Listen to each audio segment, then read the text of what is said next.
Ripple XRP, so this is the connection that we have with the Fednow. I found a few bits and bobs on X just lurking around. Now the Fednow is basically a system that the Federal Reserve has put into place, so they've built it, and with this system it is going to allow for your instant payments, and so of course we're going to be having many other partners, and with that we have actually seen a lot of these banks connecting to the system as well. I believe over 400 as of now on the list. Of course we will be looking at the price action for both XRP and XLM coin today, so all I ask from you are two things, which is to smash that like button and to also subscribe to the channel as well. Now before we actually have a look at this video, you'll see over here that we have someone called Jess Chang. Now this is very important because she talks about using XRP as that bridge of currency, of course, when it comes to cross-border payments. We're going to take a look at her LinkedIn profile. So you'll see over here that she is a payments and fintech partner at Wilson Sonsini. However, with her previous experience, she has also worked at Ripple and the IMF. So if we take a look at where she's previously worked, she worked as a deputy general counsel at Ripple, and she created the legal framework and terms for the Ripple Net Rulebook, and also helped build the blockchain DLT and XRP based cross-border payment solution. So this bit is very important, and she was there for 2 years and 6 months. She then joined the IMF, so that's the International Monetary Fund, as a counsel, and she advised on the strategic direction of the fund's fintech work agenda and was lead expert in payments and digital assets and advanced reform in central bank laws. So notice the themes here that we have in terms of the cross-border payments and also with payments too. And then she went on to the Federal Reserve Board as a senior counsel, and she led work on the Fednow legal framework, payments regulation, modernization, and policy aspects of crypto and stablecoins and CBDCs. So you can see this transition from Ripple, the IMF, and the Federal Reserve Board, two major organizations that are looking at the new ways of making payments in terms of money. And so of course she would be mentioning XRP as that bridge currency. So we have over here the Ripple Fednow connection, and so with all of these connections it's good to show that there is some sort of bullish sentiment to actually use XRP as that bridge currency. But let's take a look at this video. Connect without even needing that. They could use, say, XRP. So this is the digital asset that's native to the Ripple consensus ledger. They could use that as a bridging tool. So in contrast to our previous examples, the hypos where it was fiat currency from end to end, each link along the way involved fiat currency. Here, banks like Alpha Bank and Beta Bank can use virtual currency to bridge that missing link just between them. And this tool could be especially useful for banks that are supporting emerging markets. So let's say we have Alpha Corp, now sitting in Brazil, wants to make a payment to Beta Corp, now sitting in Thailand for products that it purchased. So this means that Brazilian real are withdrawn from Alpha Corp's account with Alpha Bank, and Thai baht are deposited into Beta Corp's account with Beta Bank. But same questions before. How do Alpha Bank and Beta Bank bridge that link, that missing link between them? As a practical matter, it might be hard to find a common account holder that happens to have accounts in Brazil and in Thailand. But what if Alpha Bank happened to hold some XRP? And what if Beta Bank were willing to accept to receive some XRP?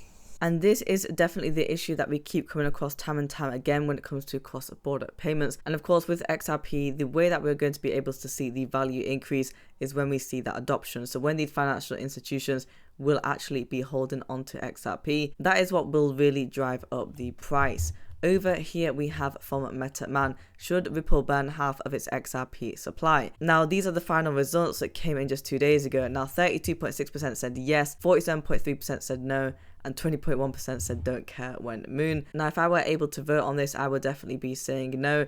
I just don't think that Ripple actually need to be burning half of its XRP supply in general. I mean right now the supply is sitting at 54.5 billion, and half of that would be around about 27.2 billion. And if the sole purpose and reason for the burn is to try and increase the price, because I mean Stellar XLM actually did that before and the price action barely moves, so I don't think that it will be of benefit for us, and it really is just something that we don't need. But do let me know in the comment section below, what would you have replied to this poll? Would you have said yes or would you have said no, and the reasons as to why. Over here we have this article saying that Jupiter cancels Ripple XRP's ETP investment after self-compliance inspection. So what happened is that this asset management firm decided to invest in the Ripple XRP ETP. It's the 21 shares, but then they had to actually withdraw their investment and take it out due to that compliance issue.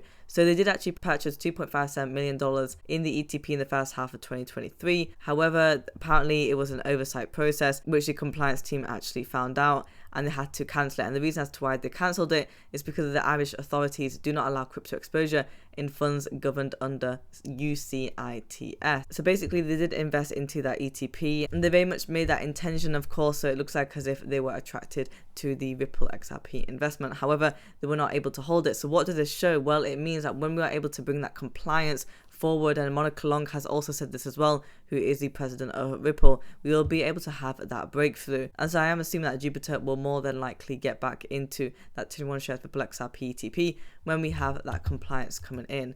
Before I look at the price action today, I just want to show you this Fed notes paper that we have. It is about the implications of a US CBDC for international payments and the role of the dollar.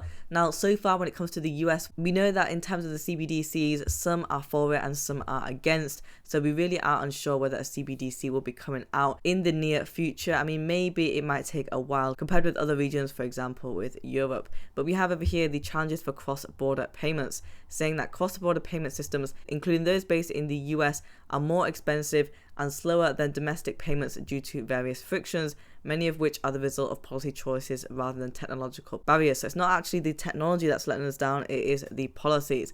And the current high cost and slow speed of cross-border payments flow from two sets of interconnected factors. First, lack of access to or seamlessly interoperability between payment systems, and second, the need for manual intervention at various stages in the payment process. Obviously, the manual intervention will slow down the whole process in general, and the interoperability is going to cause friction if we're not able to get two of these systems talking with each other. And so the reason as to why this is very important is because the value of the cross-border payments in 2022 was an estimated $156 trillion, over 5 times the value of globally traded goods and services. And so this is the reason as to why blockchain DLTs can come in and essentially resolve this, one of them being Ripple XRP or Stellar XLM. So price action for XRP, we are doing quite nicely today. We are in the green, we are trading at 0.5602. So we are up by 0.51% on the 1-day chart. For the volume, we are down by 4.16%, but we are below that 1 billion trading volume, so we are trading at $844.5 million. In the earlier hours in the morning for today, we were trading at 0.5586, so just below that 56-cent mark. On the 7-day chart, we are up nicely by 8.47%. So at the start of the week, we were trading at 0.5324 on the 12th of February, and then we went to 0.5563 on the 15th of February. So that was a nice 2-cent climb up. And then on the 16th of February, we went to 0.5756, again, another 2-cent climb up we had. We did take a dip though to 0.545 on the 17th of February, not too bad, and just ever since then we have climbed up to 56 cents. So on the 1 month chart, we are up by 2.25%. Really good performance compared to where we were before in January and February. I mean, if you look at the start of the month, we were just below the 50-cent level at 0.4929. Now we've climbed up significantly by 6 to 7 cents. So where could we potentially see XRP coin go in the next couple of days? Well, now that we've seen this nice run up, I do want to see the support level at 53 cents, just so we can actually trade and consolidate there. I mean, on the 1 year chart, if we have a look at where we were trading back in January, you'll see that we were doing pretty well in the beginning, but then we slowly went down and we retraced all the way to the 50-cent mark. I don't want to see us break below that 50-cent mark again. I want that 53-cent support level, and especially the 55-cent price target. So let's see where we currently go in the next couple of days for that. For the price action for Stellar XLM, we are currently trading at 0.117. On the 1 day chart, we are up by 1.3%, and on the 1 week, we are up by 5.6%. I mean, we also started pretty low as well on the 1 week, you know, on the 13th of February at 0.111, and then on the 15th of February at 0.115, and then nearing to that 12-cent mark on the 16th of Feb. Now over here, we're just pretty much mirroring what happened on the 16th of Feb, and on the 1 month chart, we are up by 2.5%. So getting somewhat back to those levels on the 30th of January that we saw. I definitely want to see Stellar XLM get to 12 cents. We were able to reach that quite comfortably back in November and December. So let's see if we're able to consolidate within this region and then get to 12 cents first. Guys, if you want daily Ripple XRP and Stellar XLM coin news, subscribe to the channel and like the video as well.